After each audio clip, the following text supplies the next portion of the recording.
중국과 대만의 갈등이 고조되며 중국의 무력 침공 가능성이 높아지고 있습니다. 중국이 마음먹고 대만으로 진격한다면 사실상 이를 막을 방법은 별로 없습니다. 이런 가운데 미국에서 대만 반도체 공장 초토화 전략을 수립해야 한다는 주장이 나와 국제사회에 큰 관심을 끌고 있는데요. 최근 아시아 파이낸셜과 타이완 뉴스 등의 보도에 따르면 제러드 맥키니 미주리대 교수와 피터 해리스 콜로라도대 교수는 중국이 대만을 침공할 경우 대만 반도체 제조 공장을 파괴하겠다고 위협해야 한다고 주장했습니다.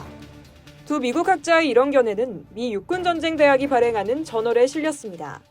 세계 최대 파운드리 업체인 TSMC 등의 반도체 생산 시설을 초토화해야 한다는 주장은 다소 과격하게 들리는데요.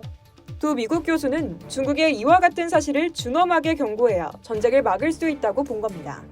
국제관계와 정치학을 연구하는 두 교수는 전쟁 억지력에 대한 이해와 중국의 전략적 사고 및 문화에 대한 경험적 증거를 결합해 이런 전략을 수립했다고 밝히며 중국 침공 시 대만 반도체 시설이 철저히 파괴된다는 사실을 중국이 믿게 만들어야 한다고 강조했습니다.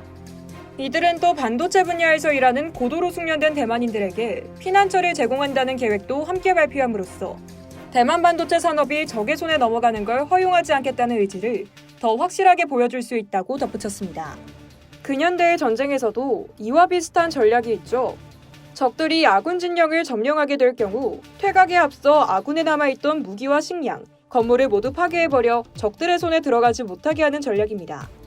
춥고 배고픈 적들을 더 이상 진군할 수 없게 만드는 거죠.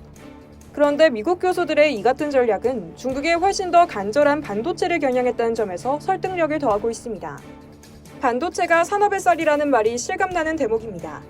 대만 재정부가 발표한 2021년 무역 통계에 따르면 대만의 지난해 1월에서 11월 반도체 등 전자제품 수출액은 915억 6천만 달러로 이미 2020년 881억 2천만 달러를 크게 넘어섰는데요.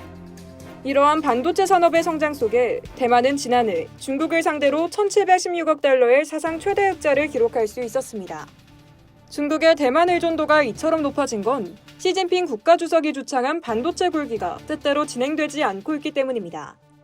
대대적인 정부 지원이 별 성과를 거두지 못한 데다 미국의 제재까지 덮쳐 반도체 산업이 성장은커녕 오히려 위축되고 있는 상황이죠. 2021년 중국의 반도체 수입액은 3,500억 달러로 전년보다 23.6%나 증가했습니다. 이런 상황에서 중국이 대만을 침공할 경우 미국과 대만이 반도체 공장을 파괴한다면 중국 경제에 치명타가 아닐 수 없습니다. 가장 의존도가 높은 반도체 공급처가 없어지게 되는 셈입니다. 또한 미국을 중심으로 서방의 반도체 동맹이 굳게 형성된다면 다른 공급선마저 구하지 못해 중국의 주요 산업이 올스톱될 위기에 처하는 겁니다. 대만의 반도체 산업은 국가안보와도 직결돼 반도체 방패라는 말이 나왔죠. 반도체 때문에 국제사회의 보호를 받는 대만을 중국이 함부로 공격할 수 없다는 말입니다. 이번 미국 학자들의 자폭 전략은 바로 이 방패 전략의 극단적인 방법이라고 할 수 있지 않을까요? 이상 여의도TV였습니다.